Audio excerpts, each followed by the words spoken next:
Hi friends, బాగున్నారా? మీరంతా బాగుండాలని కోరుకుంటున్నాను. ఈరోజు మన ఛానల్లో రవ్వ కేసరి చేసుకుంటున్నాము. దానికి కావాల్సిన పదార్థాలు ముందుగా స్టవ్ వెలిగించుకొని ఒక బాండ్లో పెట్టుకోవాలి.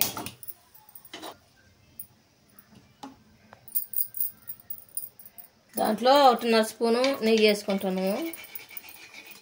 బాండి బాగా వేడైన తర్వాత ఒక 10 జీడిపప్పు వేసుకోవాలి. ఇవి బాగా గోల్డ్ కలర్ వచ్చేదాకా వేపుకోవాలి. వేపి ఒక ప్లేట్లో పెట్టేసుకోవాలి. తర్వాత ఎండు ద్రాక్ష వేపుకోవాలి.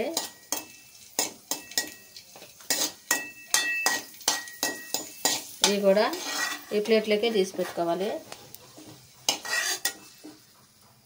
ఇప్పుడు 1 కప్పు రవ్వ తీసుకుంటున్నాము. ఇది సూజీ రవ్వ అంటారు, ఉప్మా రవ్వ అంటారు. ఇది కూడా పోసి బాగా వేపుకోవాలి. దీన్ని నెయ్యిలో ఈ విధంగా వేపుకోవాలి. బాగా మంచి వాసన స్మెల్ వస్తూ ఉంటుంది బాగా వేగిందంటే రవ్వ. ఇప్పుడు వేపుకున్న తర్వాత పక్కన పెట్టేసుకోవాలి. తర్వాత ఇంకొక బాండి పెట్టుకోవాలి. ఇంకొక బాండి పెట్టుకొని మనం 1 కప్పు రవ్వ వేసుకున్నాం కదా, 3 కప్పులు వాటర్ తీసుకోవాలి.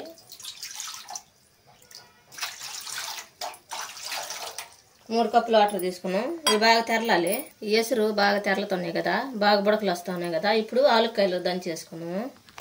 ఒక 5 ఆలుకాయలు తీసుకున్నాము. ఈ విధంగా ఇప్పుడు ఎసురులో వేసేసుకోవాలి. దీంట్లోకి 1 కప్పు మనం చక్కెర తీసుకుంటున్నాము. మీరు తీపి ఎక్కువ కావాలనుకుంటే 1.5 తీసుకోండి. ఇది కొంచెం కలుపుకోవాలి.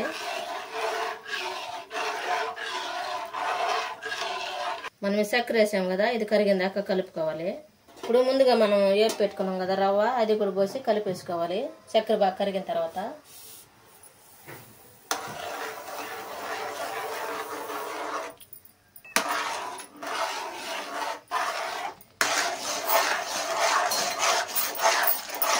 దీంట్లో మనం కొంచెం ఫుడ్ కలర్ వేసుకోవాలి.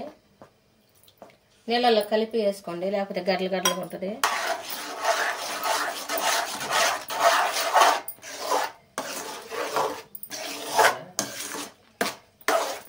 ఈ విధంగా చేసిన తర్వాత 1 స్పూన్ మళ్ళీ నెయ్యి వేసుకోవాలి.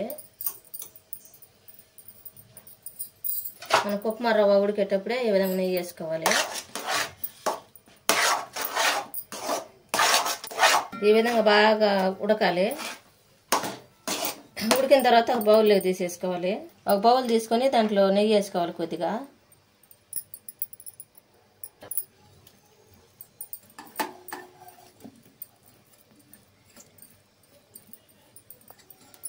ఈ విధంగా నెయ్యి పూసుకున్న తర్వాత మనం ముందుగా వేపుకున్నాం కదా, ఈ డ్రై ఫ్రూట్స్ అన్నీ వేసేసుకోవాలి. ఇప్పుడు స్టవ్ ఆఫ్ వేసుకొని మొత్తం నీటిలోకి తీసేసుకోవాలి. మనం నెయ్యి పూసుకునేటప్పుడు బౌల్కి అంతా అయ్యేటట్టుగా పూసుకోవాలి. ఇప్పుడు మొత్తం మనం కేసరి వేసాం కదా, దీన్ని ఈ విధంగా తిరగేసామంటే మొత్తం సరిపడుద్ది. ఎంతో టేస్టీగా ఉండే రవ్వ కేసరి రెడీ అయింది. మీరు కూడా మీ ఇంట్లో చేసుకుని ఎలా ఉందో మా కామెంట్లో పెట్టండి. లైక్ షేర్ చేయండి, సబ్స్క్రైబ్ చేసుకోండి, పక్కన బిల్ నొక్కండి. Thank for watching.